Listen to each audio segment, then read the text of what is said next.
Okay na?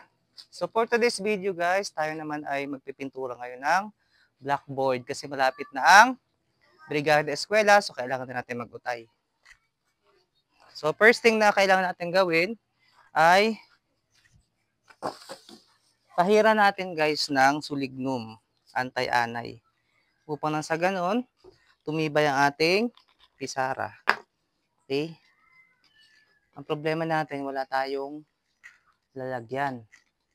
Pag kailangan mo siya mariipos, ang pipindutin mo ay ito. Pause mo muna. Pindutin mo muna yan. Para ma-maximize natin yung paggamit ng, matipid natin yung paggamit nitong sulignum, isasali natin siya sa ano.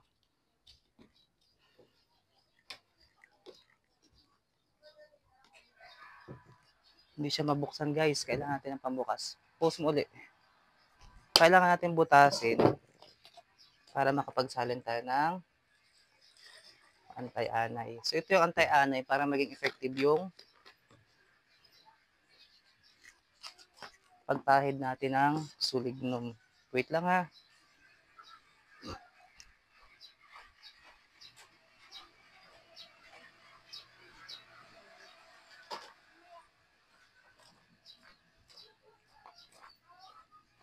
Apply.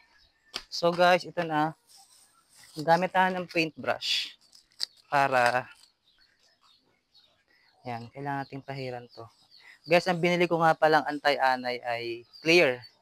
Hindi yung kulay brown na nakakatakot. Ito ay clear para maganda. Hindi siya talab sa ano, sa ating plywood.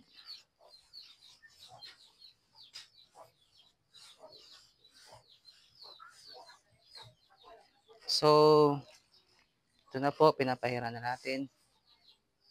Parang may amoy. May amoy siya. Parang amoy ano. Anong amoy yun? Parang amoy halaman. Amoy efficacent oil pala guys, tong clear na ano. Tingnan nga natin anong flavor. Parang may mga flavor ba yan? Ganyan. Tingnan nga natin. Sulignum. Ready to use. For wood, plywood.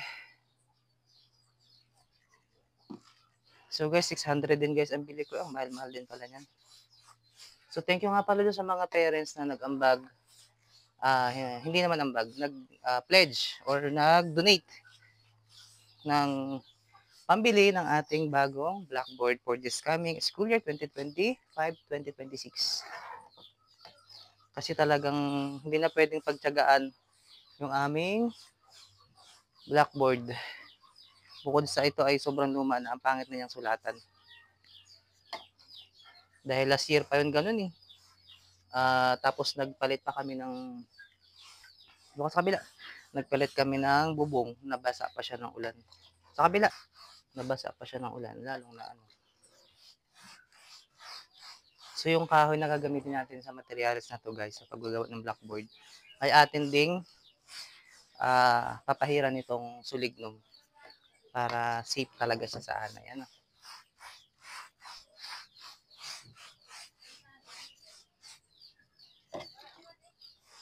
Kumbaga talagang iyak ang anay dito. Grabe.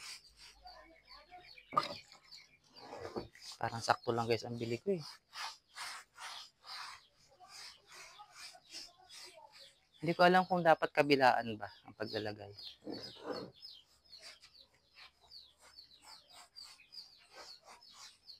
May amoy talaga siya. Siguro ito yung pangontra sa anay, yung amoy na yun. Mainit ba? Init mo? Kasi yung panahon ngayon guys, umiinit, umaaraw. Pause mo muna. Almost done. Applying the sulignum or anti-termites sa ating gagawing blackboard. So siguro I need to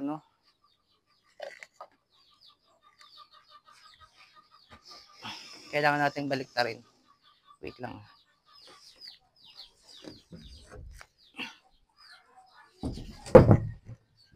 In order na makasigurado tayo. Feeling ko parang ito ang magandang pahiran. But the problem is may damage. Tsaka may tatak ng ano. To make it more sigurado, guys, kailangan nating pahiran lalo ng pinakagilid, guys. Kasi dito talaga dadaan ang termites. The most important part of this plywood. And after this is we're going to apply na the slater paint.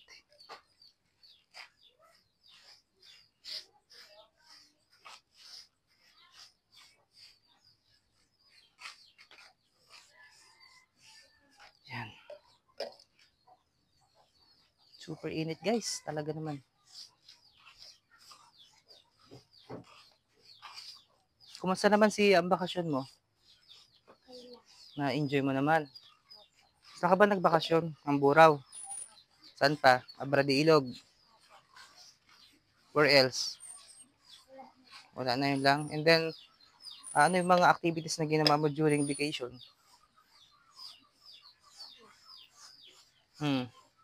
Naglaro lang na? Naglaro, ganon. Ano pa? Di ba sumama ka sa mga camp?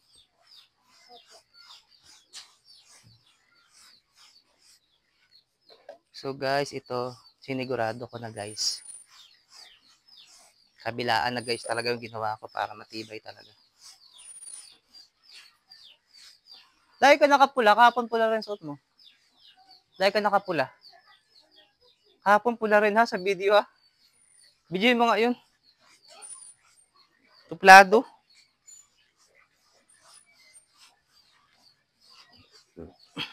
Favorite color mo ba yan?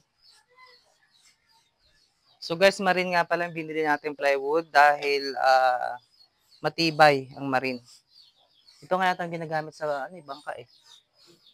Pagkakaalam ko. So ito, nag-a-apply pa rin tayo ng sulignum na clear. May dalawang klase kasi ang sulignum guys. Merong clear, merong kulay brown. Kaya pag gagawa kayo ng bahay made up of wood materials, see to it nagagamit kayo ng sulignum antay-anay. Kung hindi, talagang 1 year pa lang ay ubos na ang inyong bahay. Ang bahay namin, puro anay na. Diba? Kung wala sanang anay.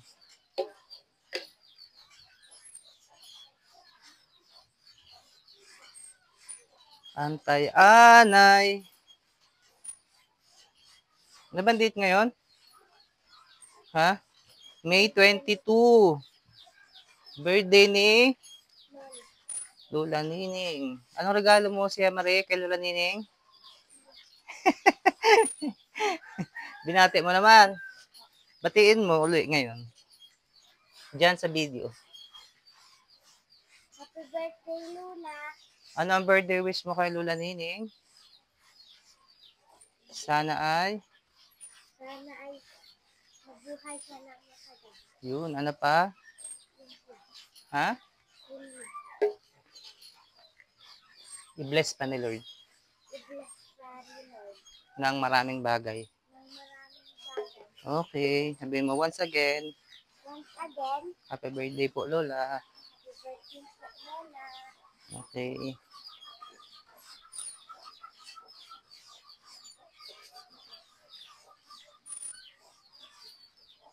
So yun guys, inubos ko na guys yung unang lapat natin guys ng sulignum. Sana may matira kasi kailangan natin magtira dun sa kahoy naman na gagamitin.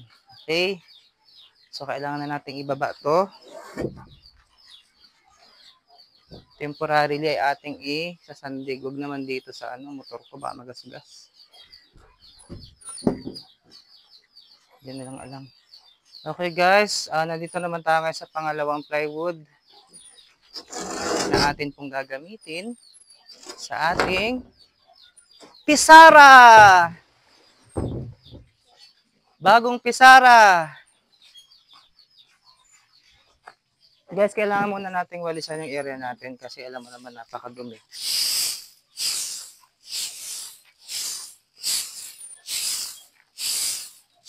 Yan. Sayang yung simento, tumigas lang oh.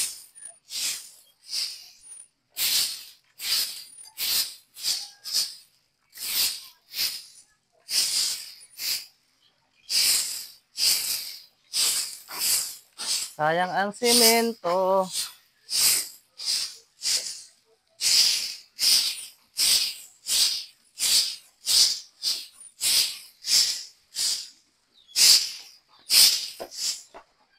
Galbok. Okay guys, first thing na kailangan natin gawin is punasan muna natin yung surface ng plywood. Tulad niya, may mga galbok oh.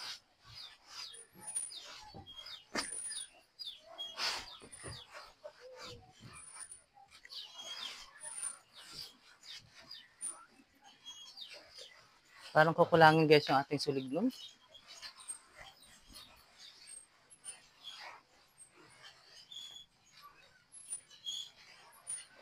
So yan, di malinis na ano. Yan, ganyan. And another thing is, atin uling, saan lata kanina? Ayun. Dito guys, magre-refill tayo ulit. At kailangan natin magtira. Para naman dun sa kahoy. Na? So guys, pangalawang plywood na tayo ngayon. Hoping na sana ay kumasya yung ating ginagamit na sulignum.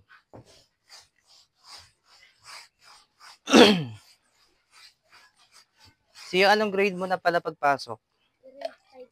Grade 5 na. So, sino ang advisor mo? Okay. Nung last school year ba, last recognition day, may honors ka? Anong honors mo? With honors? With high honors or with highest? With honors. Mas galingan mo pa ha, ngayon ha?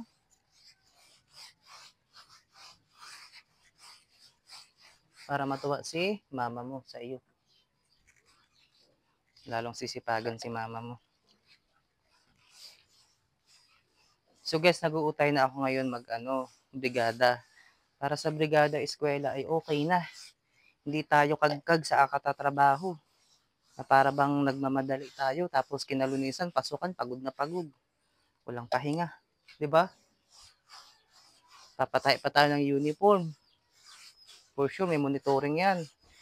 First day of classes, may monitoring yan. Ano na yan? Protocol na yan.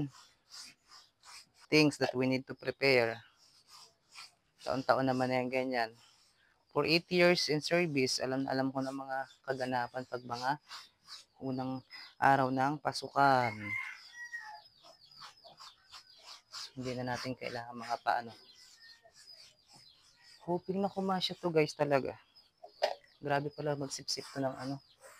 And then after may apply natin tong sulignum, siguro maghintay tayo ng mga 15 minutes bago naman natin apply yung chalkboard paint na binili ko sa may Mindorinos sa Mamburao kanina. Sabi nga ng babae tindera, bakit daw ang aga ko paggawa. Sabi ko, malapit naman na rin po kasi ang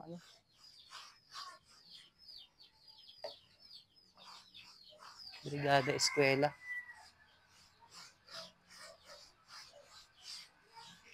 Okay. So, bakit kaya ganun, guys? So, guys, kailangan nating ibaliktad naman. I-flip natin ang plywood. Bye-bye! So, this time around, we're going naman to flip and apply the other side of this one. But before anything else, we have to muna ulit clean the surface of this side. And before I forgot, yung mga gilid nga pala kailangan natin prioritize na mapahira ng anti-termites in order to make it sure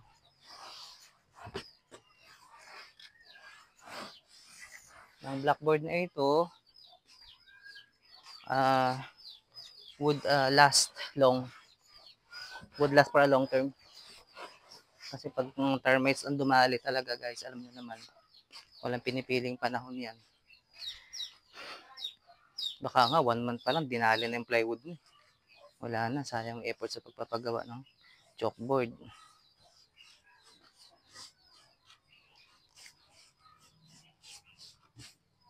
What is your favorite subject, Sia? Science. Why? Why science? Oh, madali ang science. Sana all. So, ang tatak nga pala guys nitong ginagamit nating plywood ngayon ay Santa Clara. Tingnan mo guys, oh. Video mo. Santa Clara yung brand niya kasi certified yung quality niya. Product of Philippine made. Proudly Philippine made, and yun, sadyang matibay para sa bangka at sa bahay. So pang bahay pala ito talaga at pang bangka. Kaya pala medyo mahal talaga yung price niya. Medyo pricey talaga siya. Ang lawanit naman kasi guys, pag matagal na, kumukulubot. Nawawala yung ano niya.